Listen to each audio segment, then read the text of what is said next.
It's another good day mga kabrodi. Nandito tayo ngayon sa PNPC kasama ang MTNP32B5. So kasalukuyan sila ngayon nag-exam ng kanilang midterm exam. Ang kanilang midterm exam ay role playing. Merong kapitan, merong officers, and then merong taga-timon, and then merong lookout. So ganun naman sa bridge team mga kabrodi, tulong-tulong sila hanggang pag-navigate sila ng safety. So mamaya ipapakita ko sa iyo kung paano yung mga ginagawa nila mga kabrodi. I-update ko na lang kayo para sa aking mga panibagong vlog, panibagong content. Hanggang sa muling pagkikita. Paalam! Dapat may ilaw. Okay mga kabrodi, ngayong araw naman, since role-playing sila, tatanungin ko naman sila ngayon kung ano yung mga ginagawa nila during daytime navigation. Okay, let's start sa radar operator. Okay, so sa radar operator, paano mo malalaman yung data ng target mo?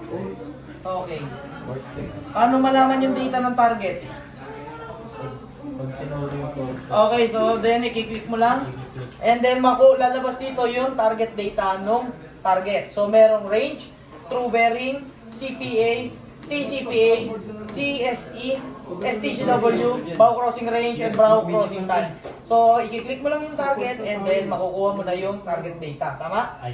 Okay, so punta tayo dito sa kanilang taga-timon. So, dito yung nagtitimon ng barko or yung nag-i-steer ng barko.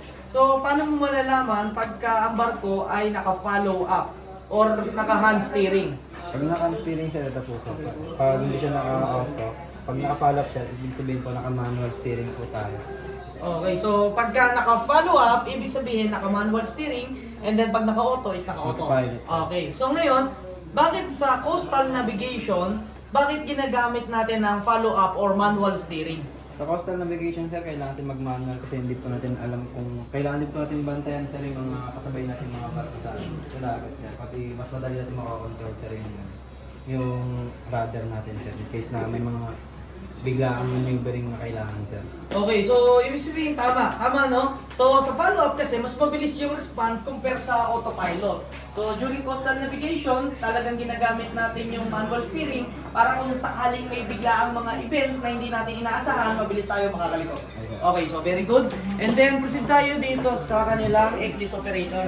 Okay, sa ECDIS operator, paano naman ngayon kumuha ng LOP? So kukuha ka ng LOP kasi nasa coastal navigation ka, paano ka naman ngayon kukuha ng LOP? Okay, kuha ng LOP. So, sige, kuha ng LOP. So, every 15 minutes, nag-LOP tayo. Okay, so sige. So, dito sa system, manual fixed position. Yan, so distance and bearing. Okay, so para makuha mo yung distance and bearing, i-view mo yung fixed object. Okay, siguro ito. And then, so distance niya is bearing. So, 1.26 yung range and then bearing niya is 306. Okay, so ibalik mo dun sa, lagay mo dyan, bearing niya is 306. Okay, and then distance is 1. Okay, sige. And then, apply. Okay, so meron ka ng LOP or line of position sa oras na 0312 and ito yung LOP mo. So, during coastal navigation, nagkakaroon tayo ng LOP. Okay, so, asan na si Kapitan? Okay, so sino ang kapitan nyo? Okay, Captain. So, Captain, anong ginagawa ng ano? So, ikaw ang mag-monitor kung tama ba yung ruta na dinadaanan nyo, and then tatanungin mo sila ng mga information. So, bilang bridge team, ikaw yung magko-command sa kanila. Okay, so Captain, ikaw ang magpapaliko ng barko, ikaw ang magsasabi kay helmsman. Okay, so yun ang mga kabrodi, nagagawa naman nila yung mga kanilang mga role, and then i-update ko na lang kayo mga kabrodi, hanggang sa muling pagkikita. Paalam. Okay, mga kabrodi, tatanungin na natin sila kung ano yung mga ginagawa nila pagka daytime navigation. Okay, punta muna tayo dito sa ECDIS operator. Okay, ECDIS operator, since nasa coastal navigation tayo, ngayon, ang tanong ko, paano kumuha ng LOP sa mga target? Okay, paliwanag, paano kumuha ng LOP? Pagkuha ko ng LOP sir, kailangan ko lumabas yung parang tawag sir yung Information, okay. Tapos po, kukunin niyo po yung range niya at saka yung bearing. Okay, so range and bearing. Tatandaan niyo po yan, yung range sa bearing niyo, meron 24.9, Okay. 24.6. Okay. Lagyan niyo po sa bearing 24.9. 24.9.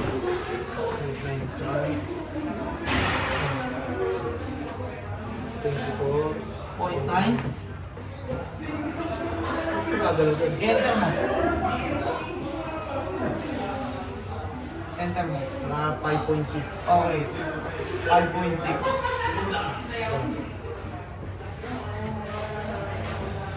Okay. Sige. Sige, apply. Okay, so lumabas na yung LOP. So ito yung position, anong oras mo kinuha yung LOP, and kung ilan yung kanyang range, kung gano'n siya kalayo sa'yo. Okay, so every 15 minutes nag-LOP, and then proceed tayo sa radar operator. Okay, radar operator, paano kunin yung target data ng mga target? Click lang sir. Okay, so click, and then lalabas yung mga information. Ano yung range? 1.3 na talaga. Okay, so ano ibig sabihin yan? Sir, yung layo natin sa bakit. Okay, yung layo natin, and then the true bearing. Tinatawag ko para sir. Okay, so yung tinatahak mong target, and then the CPA. Ayun po yung closest point of approach natin, 0.5 na talaga. Okay, very good. So naiintindihan mo yung pagkuha ng target data, and then alam mo yung mga information niya. Okay, so let's proceed. Ngayon, night navigation na. So natapos na namin yung daytime navigation, ngayon is nighttime navigation. And then tatanungin naman natin sila kung ano yung ginagawa nila during nighttime navigation. Okay, so mga kabrodi, let's proceed muna tayo dito sa radar operator. Okay, radar operator during nighttime navigation. So paano mo i-adjust yung range ng iyong radar?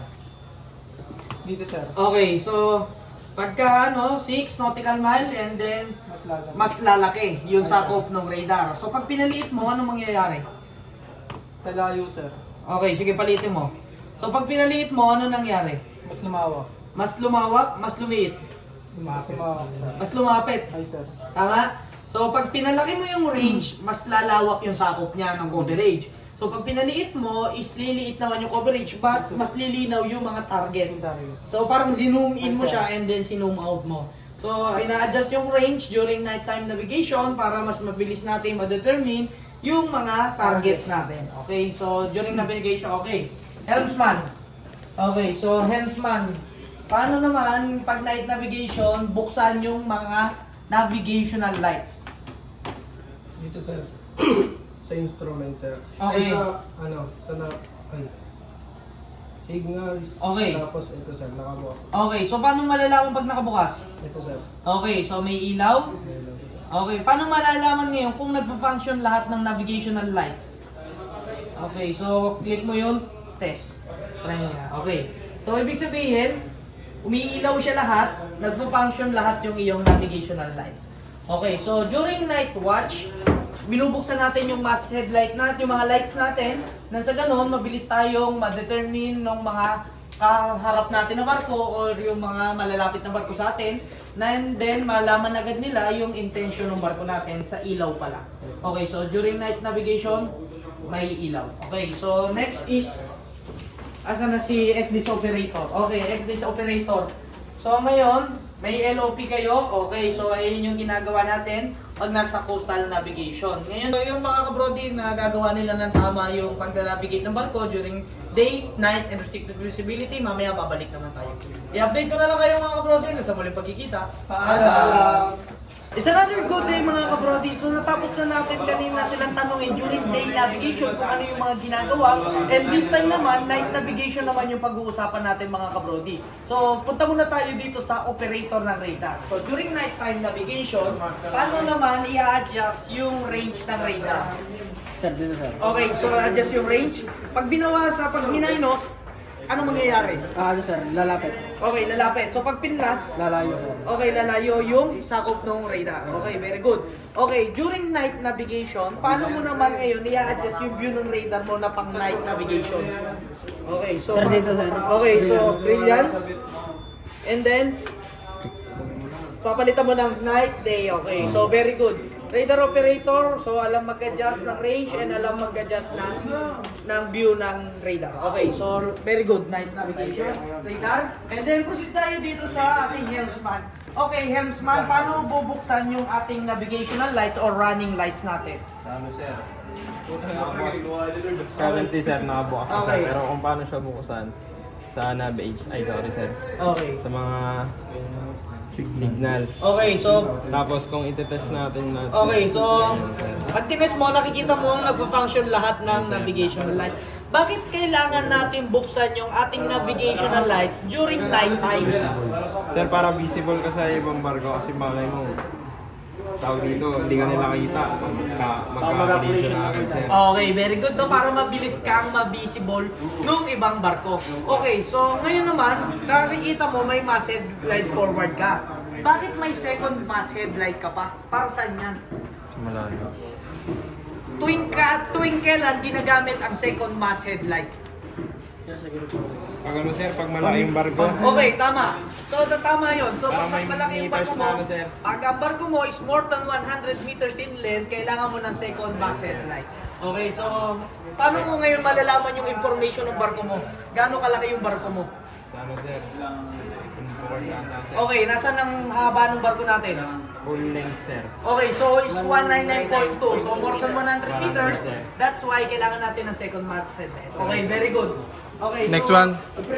ECDIS operator. Si Manuel na, sir.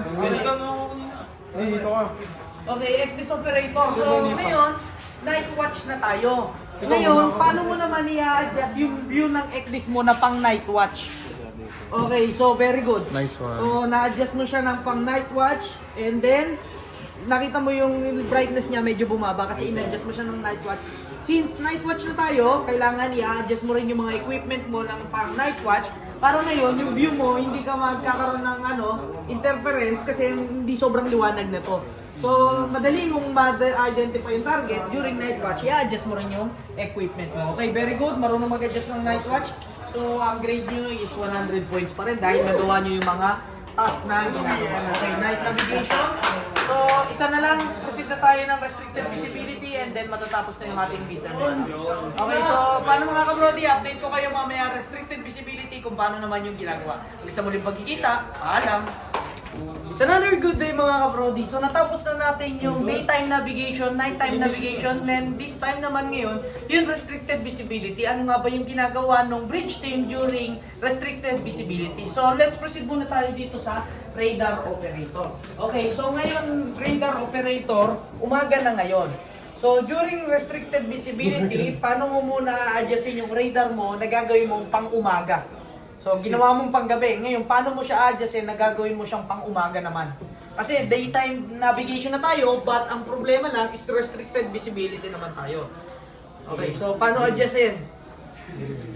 Ano gawin? Okay, so yung night, then papalitan mo ng day. So, mas naging clear na dahil daytime navigation na, but ang kinaibahan lang is restricted visibility. Okay, ngayon, pag restricted visibility, ano yung kadalasan ginagawa natin sa range? Binabaan, sir, para mas makita natin dito. Okay, very good. Binababaan natin yung range kasi mas madali natin makita kasi nga restricted visibility na hindi natin masyadong makita yung mga target. So, yung radar lang yung maaasahan natin na collision avoidance natin during restricted visibility. So, pag binabaan mo yung target, mas madali mo ma-identify. Okay, paano naman i-adjust yung mga yung mga visibility ng radar? Ito, sir. Okay, sige, adjustin. Pag umuulan, sir, adjust natin yung rain. Okay, pag umuulan, lalagyan natin ng rain. Okay. Pag may ano nun, sir, sa alon or ano. Okay, very good. Para sa adjustin C. po natin yun. Okay, and then gain. Para saan yung gain? Sa, ano, sir, parang mga... Parang hindi, yung mga... Mas malinaw siya. Okay. Yung gugulo sa ano. Okay, yung interference. So, wala siyang false echo.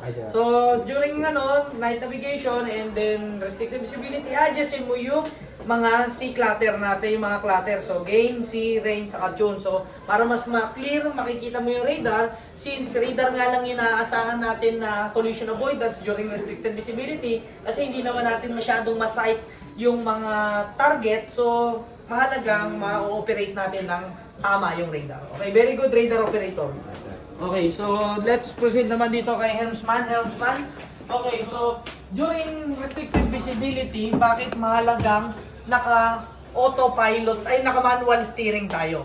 Kasi sir, ayun nga, na may pag, hindi mo makikita. So, Okay. pag naka-auto ka, hindi mo kumbaga, anong tawag dito sir? Naka-manual ka, Oo. mas maano mo siya sir, makakontrol mo yung barko.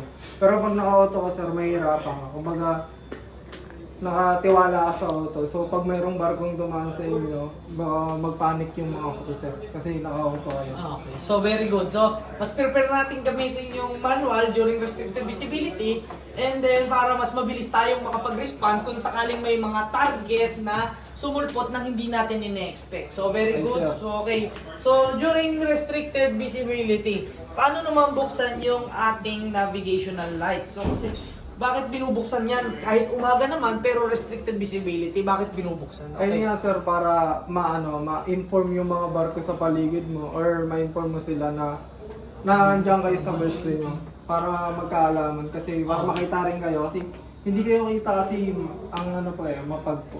Okay, so very good. Tama, no? Gaya nito, tignan mo yun sila. Daytime navigation, pero nakabukas pa yung mga ilaw nila para mabilis agad silang makita and mabilis agad silang maiwasan. Opo. Okay, so very good. Ngayon, during restricted visibility, paano naman yung sound signaling natin na ginagamit?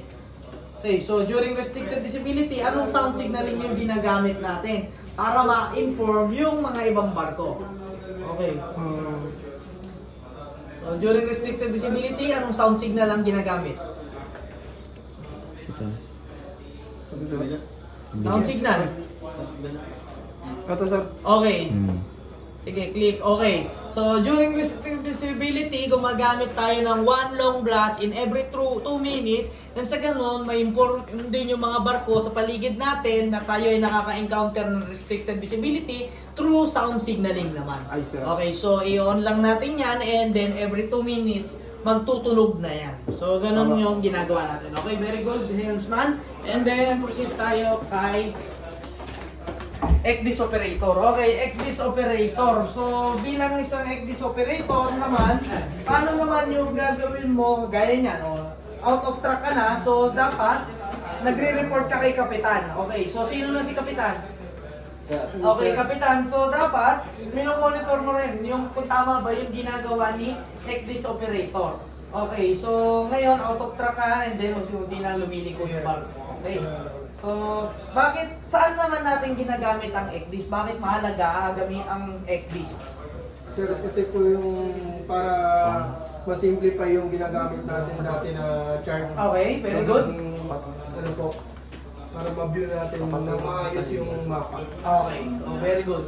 So, mas mabilis natin makikita, ang ECDIS is Electronic Chart Display Information System. Kung dati, gumagamit tayo ng chart, ngayon, nilagay na siyang electronic form. Okay, so mas madali natin gamitin, mas friendly user siya, and mas madali siyang i-operate. Okay, so very good, ECDIS operator. Tapos na natin mga kabrody yung kanilang day navigation, night navigation, and then nasagot naman nila yung lahat ng tanong ko. So, deserving sila para sa 100 points and that's flat 1 para sa kanilang midterm exam mga kabrody. Paano, i-update ko na lang kayo? Hanggang sa muling pagkikita. Paalam! Okay, it's another good day mga kabrody. Natapos na namin yung kanilang day navigation, night navigation, and this time is restricted visibility naman yung pag-uusapan namin. Okay mga kabrody, punta muna tayo dito kay radar operator. Okay, radar operator, during restricted visibility, bakit natin pinapalitan yung range ng ating radar? Pero para mas madaling makita yung mga target. Okay, so during restricted visibility, bakit napakahalaga ng radar? Sir, kasi wala tayong vision sana yung Visual. visual vision. Okay, so ano lang maasahan natin? Radar. Okay, so ang radar is yun lang ang maaasahan natin. Okay, ngayon, paano mo naman i-adjust yung view, yung clutter, yung mga ano ng radar mo? Saan makikita? Sir, dito sir. Okay, so pag in-adjust mo yung gain, ano mangyayari? Sir, Liliwanag. Okay, so saan ginagamit ang rain clutter? sir sa ulan. Okay, pag may ulan. Okay, saan ginagamit ang sea clutter? Sir, sa alon. Okay, pagka maalon yung karagatan. Okay, so para maging clear yung view mo sa radar, adjustin mo yung mga clutter natin. Gain, rain, and sea. Okay, so very good radar operator. So, yun na. Okay, proceed tayo kay Helmsman. Okay, Helmsman.